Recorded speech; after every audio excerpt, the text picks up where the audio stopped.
Prince Harry's recent surprise trip to the UK didn't just upset a few people, it caused a major royal problem. And the one person who's had enough of it all is Prince William. People close to the family say William wasn't just a little upset or worried, he was really, really angry. And when you look at the details, it's easy to understand why. Harry came back looking like a totally different person. One day, he's walking around California in a brown polo shirt, baseball cap, and sunglasses. Just a regular guy. But as soon as he landed in London, boom! Out came the fancy suits, the royal walk, and the formal attitude. All of a sudden, he was acting like a prince again. That's what really bothered William. It wasn't just that Harry came to visit. It was how he acted. Harry walked back into the UK like he still had an official role in the royal family, like he hadn't walked away from it all just a few years ago. And he didn't even talk to William about the visit. No warning, no respect. The visit was made to look great in the media. But if you looked closely, it felt like Harry was testing the idea of coming back to the royal family. But William doesn't believe it. To him, this wasn't a humble return. It was another selfish move from a brother who doesn't feel familiar anymore. And what makes it worse? Harry's clear attempt to live both lives. He wants the glamour of being royal and the freedom of his Montecito home. He wants royal titles, fancy photos, and red carpets, but also wants to relax in California, sue the British government, and give away big donations to look like a good guy. It's that idea of having your cake and eating it too that really shows what Harry is doing. And William sees it clearly. The UK trip was more of a show than a real effort to reconnect. Even though King Charles met Harry for a quick 54-minute talk at Clarence's house, William didn't feel the same way. People say it felt like an insult to him. The king showing kindness while Harry brought more chaos. We can't forget this trip wasn't just to see his dad. Harry also made time for a public event at a memorial for Ukraine. He gave emotional speeches and took photos. But he didn't check with the royal family before flying to a war zone. He didn't talk to the palace about safety or how it would look. He didn't even ask William, the next king. Instead, he said he only asked the British government and his wife, Meghan Markle. That's it. And what was Meghan thinking? Letting him fly into a war zone? William finds that hard to understand. It's not just risky. It's another example of how Harry lives in his own world, focused on looking good in the media instead of fixing things with family. Now let's talk money. Harry gave away a huge $1.5 million donation to help children.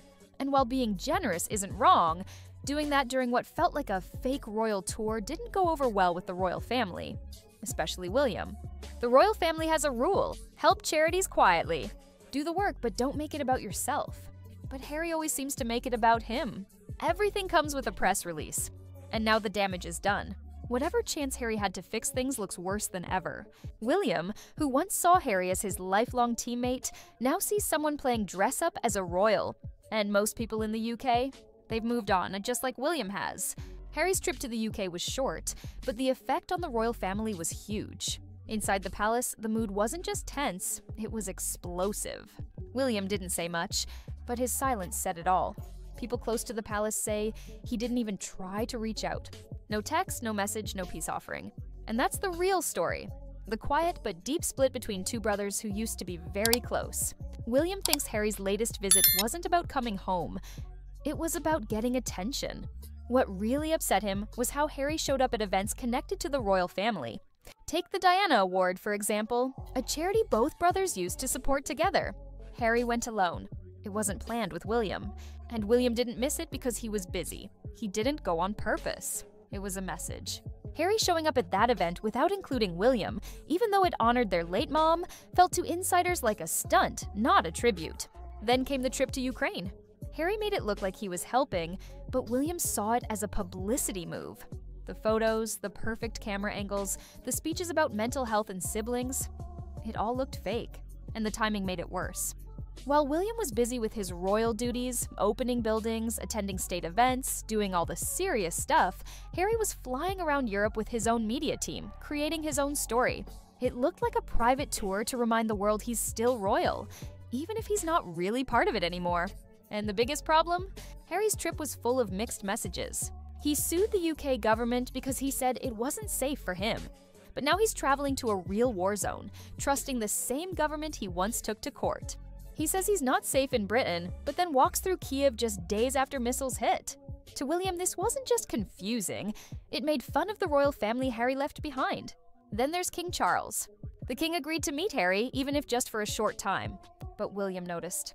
William, who's been loyal through scandals, sickness, and all the pressure of being next in line, has done everything right. He's stepped up, he's taken on more work.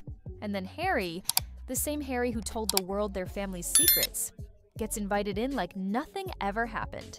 That hurt. People who follow the royals say William's frustration isn't only about this one visit. It's a pattern. The books, the interviews, the Netflix shows, the podcasts, one public attack after another. Just when things seem calm, Harry shows up again with a new moment, a new event, a new headline. It's like a storm that keeps coming back.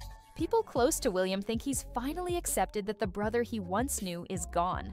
The closeness is gone, the trust is broken, and every new move Harry makes feels more like a trick than a real apology. William's not mad that Harry wants to come home. He's mad that Harry wants to still act like a prince without earning it. And when it comes to fixing their relationship, William has made up his mind. There's no way back without taking responsibility, no way forward without an apology. And right now, Harry doesn't seem ready to do that. William's feelings aren't just about royal rules. It's personal. For years, he's watched Harry go from a loved royal to someone always chasing attention. Every time Harry gives an interview or takes a photo, it feels like another hit to the royal family's reputation. William has carried the weight of the crown, all the expectations, and the quiet sadness of losing their mom. And he never used that sadness to make money. But Harry turned that pain into a brand. Books, shows, and interviews, all about his struggles. The moment Harry stepped into Clarence's house for that short visit with King Charles, trouble was already brewing. William didn't say anything bad in public, but privately he was upset. He thought Charles was being too soft, still too emotionally attached to Harry to see the truth clearly. Charles is a father, but William is thinking like the next king. He sees the big picture. The long-term damage, the loss of public trust when the royal family is treated like a revolving door. What really bothers William is trust. He doesn't trust Harry. Not after the book Spare, not after the Netflix series, not after the podcast interviews that exposed private family moments for attention. For William, trust isn't about one sorry. It's about behavior. And Harry's behavior is loud and clear. One day he attacks the palace, the next he's back in the UK giving out money and posing for pictures. It's confusing. William's not the only one who feels this way. Inside royal circles, more people are starting to resent what they see as Harry's fake behavior. He turned down royal life, then came back acting like nothing changed. His work with the Invictus Games, his support for Diana charities, even his UK visits. Many people think these are all carefully planned moves to make himself look royal again, without doing the hard work that comes with the job. When Harry gave a speech in Ukraine talking about siblings and emotional support, it really hit a nerve. William didn't hear wise words, he heard hypocrisy. This is the same brother who told the world about their private fights, gave stories to the media, and said their family was cruel. And now he's talking about healing and unity? It felt fake. What made William the angriest was Harry's lack of self-awareness. Harry still talks like he's the victim, still acts like he's hurt, but to William, Harry is the one who caused the pain. There's also a bigger fear, not just about how people see the royals now, but about the future. What happens when Charles is gone and William becomes king? Will Harry try to come back and take a bigger role? Will Meghan return to the spotlight in the UK? William hates the idea of his reign turning into a fight with a brother who won't choose a side. You're either part of the royal family or you're not. And Harry, in William's eyes, is trying to live in both worlds. The royal family is built on structure, clear roles, and duty. Harry's behavior doesn't fit that. And for a future king trying to keep things together, that's not just annoying, it's dangerous. William has come to terms with the distance. He still feels sad about it, deep down under all the responsibility and frustration. But he doesn't believe in the idea of fixing things anymore. Not unless there's real honesty.